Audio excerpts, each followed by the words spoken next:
السلام عليكم ورحمة الله وبركاته. سو دوادا حتى نوقع سبتين سبسكرايب كنو سارة حتى تهور نوقع جبتين نولا جرين وانا نوشير جرين سي آن اوهل نو أصحاب ربطا oo qiimo iyo qayaala sideenka oo kale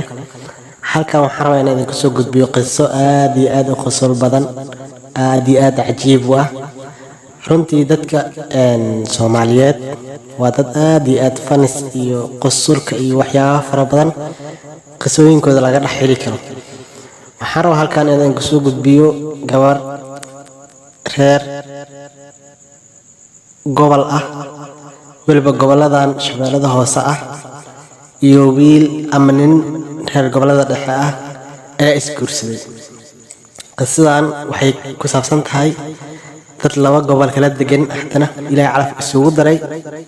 oo isguursaday laba wiil iyo gabar oo laba gobol kala degan balse Soomaali ah oo hadana calaf isku keenay isguursaday ay ku saabsan tahay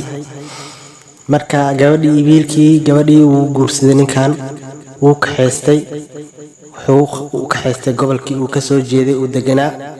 uu watay meesha markay ay tageen mudday deganaayeen caruur far badan ay dhaleen curudkooda wuxuu ahaa wiil qisadan waxay ku saabsan tahay wiilka curudka ah ay dhaleen wiilkii uu barbaaray nin buu noqday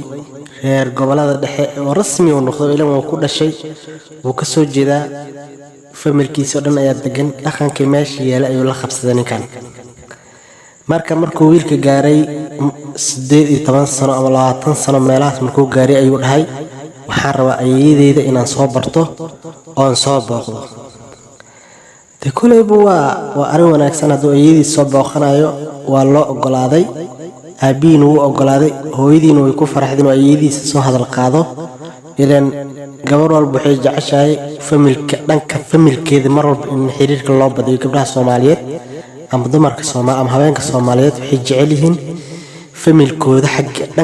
xaggeeda in aad loo xiriiriyo aad u jecel yihiin inkastoo ay neceb yihiin wiilka xaggiisa qaastan hooyadiis laakiin qisadeena taas uma jeedo ama ma ku saabsana saddex naceebka iyo wax la midka ah laakiin waxay ku saabsan tahay wiilkan iyo ayeeyadiis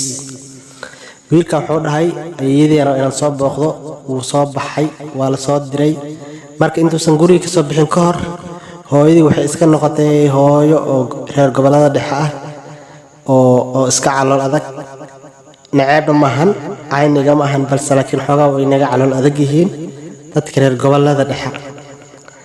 almuhim waxay dhahday wadanka abni maahan wiilkaygiyo bakooradaada ha ilaawin oo qaado bakooradana lagama wado bakooradeena caadiga ah ee waa qori AK47 ha noqdo ama ha noqdo qori kulli waa hubka adiga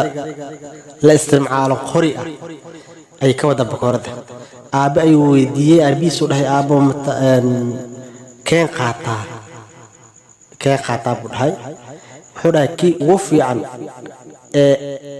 ciidu bad dhaxmaraysa kii ugu fiican qaado ninka marka wiilka xogaa wuxuu ka xishooday inuu garabka soo surto jawaan buu ku soo ritay dharkiisuna ku soo dulshubay wuu soo baxay ninkan wuu soo baxay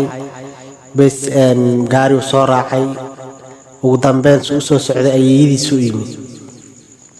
ayeeyadii horta intuu ayeeyadu imaan wadada soo maray wuxuu arkay wadankii oo dhul baaxad weyn oo la deganeen haddana meel badan oo la degan yahay haddana aan buuq ka jirin barbaleem ka jirin aan cidna ishaysanin xabad iyo dagaal iyo wax u maqlay mal asiga marka wuxuu ku soo dhax koray dhalinyaro oo wada khoriga iyo xabad tuurista isaga baashaalayna kaftankoodii ilaan bakoorad ayuu ka yahay khoriga moogta meesha asiga uu ka yimaado oo asiga uu ku soo dhax barbaaray waa xilligii burburka ay qisaan dhacaysaa wuu ku soo barbaaray ayuu marka aflatan sax u arkay xabad ridaayo lagu kaftamaayo qorigeega ka dhawaaq fiican iyo keega ka cusub ayuu arkay marka waxa dhacday kadib ninkan wuxuu soo maray dhul aan cid wax isku ridin barbalaam jirin markii wuxuu siiyaa walba markuu gobolkii ayeeyadiis degneed uu soo galay dadkii iska socda oo cid qori garab ugu jirtaan arkeen cid aan isku mashquulin cid walba howlaheeda kala haysato wuu yaaba ninkan ayadiisu u imaaday marka gurigii u imaaday ayaa soo dhaweysay wiilkeygii soo dhawow maasha Allah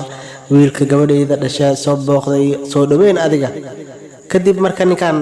wuu labistay wuu qubaystay wuu yarnastay marka wuxuu inuu magaalada ku soo dhex socdo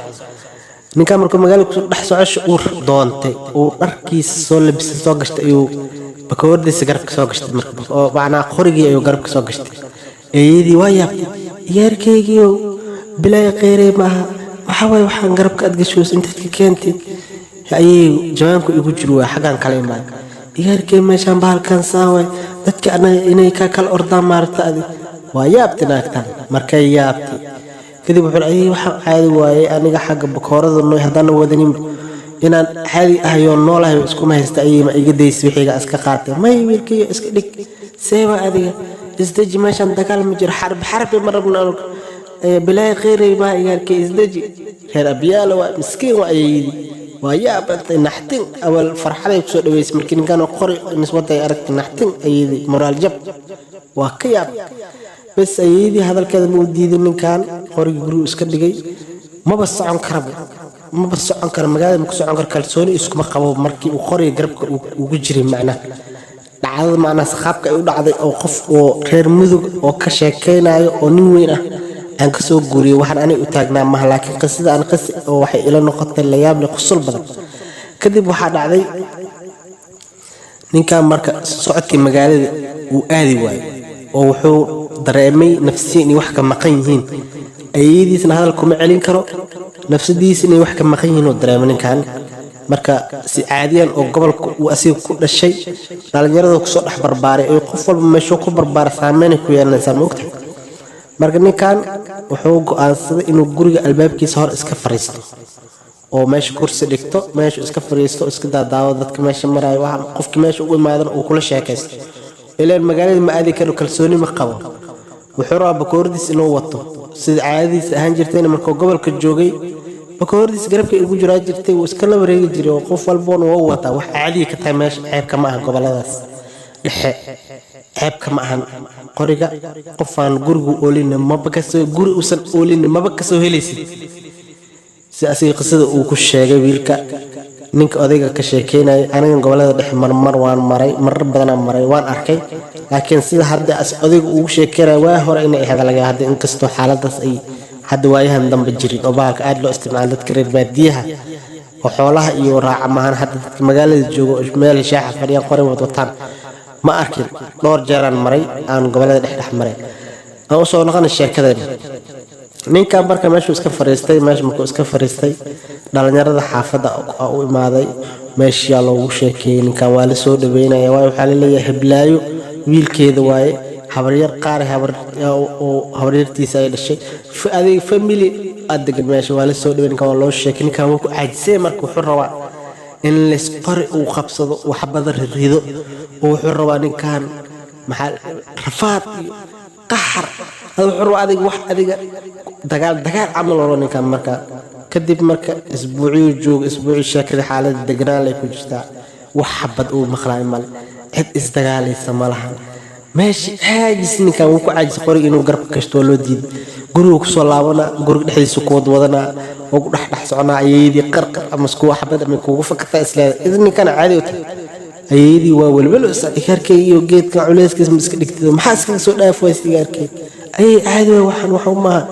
igarkay iyo balay qeyrey ma balka afkii sheedana saarnay ma dhigtido igarkay iyo ayadii waa yaabanta ninkan asigana banaanka inuu la aado rabaa ayadana guriga inta ku dhax socda dib ay ku qabtaan bas dadkii xaafada isku sheegay markaan ninka qori inuu haysto qori u yaalo guri kala u noqday guri la isku sheegay u noqday guri calaamad gurigaas bilaa ha qoriyayaan arinta waxay noqotay arin dadka ay ku sheekaystaan markii ay suuqa kala aad ayadii wax la ay bilaa seewaahe igar Moryama guri ku joogo Moryama guri keensatay seewaay may Moryama igarkii yaqay dhaqankii meesha la iswata maahan Moryama هي قرم أسوتال قرية ويالا لا موريانا كلنا كنت أنا كمان هليجي المهم تنقلي لكن مرة يكون خط الجوز تيار كمرنا بح يتقنا مديك تيار كوارطة inuu la joogay rabtaa waa ogta ayeeye oo gabadheeda ilma ay dhashay aad u jeceshay ayeeyada ninkaana macna xuma makaasina waxa waaye wuxuu rabaa inuu macna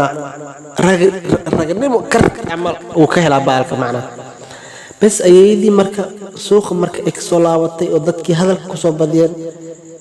waxay go'aan ku gaartay in ay dhahdo yarkeygiyo geedkan dib dambe guriga dhexdiisa ku wadana bulshada isku dhaxtar anayna iga tagtid marwi laakiin buuqa haduu bato wiilkeygiyo dhibaato inay ku imaato laga yaabaa qoriga meel iska dhig inay dhahdeertaa oo dib dambe ha soo bixin guriga dhexdiisa ku dhaxwadana inay dhahdo ay ku soo talagashay iyada suuqa soo socoto xaafadda markay imaatay hadalkaas ku dhahdo ninkan hadalkii hadal ka siiyaa badan oo iyada ay la yaabi doonto uu diyaarsaday maanta ayay arintaas ay aan ka dhaadhicina iska dhaadhicaysan arina